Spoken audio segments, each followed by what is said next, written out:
Yo, what's up everyone? So today we've come to Snowdonia, just outside Bedgellet, and we're going to go up a waterfall up there. The camera can pick that up. It is in the shade, it comes around this way. It flows down here and into the lake. Okay, now I was going to start further down there, but it's just running too fast down there. Now it's coming down at a fair pace here, but you can still get up it no problem at all, hopefully. Otherwise it'll just be a long slip and slide all the way down to the bottom.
I'd just like to say a quick thank you to Summit Fit for supplying us with this awesome t-shirt.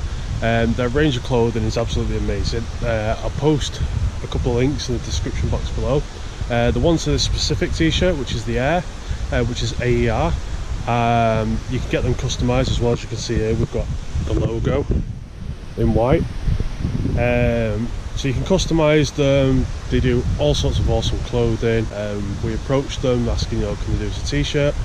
And they were like, yeah, great, no problem at all. So they sent us one out and really happy with it. Nice and comfortable fit, breathable as well, nice and cool. Because even now, like you see, you can probably see the cloud. It's overcast, it's still muggy and warm, but it's just keeping it nice and cool. So like I said, links in the description box below to the specific t-shirt and to their general website.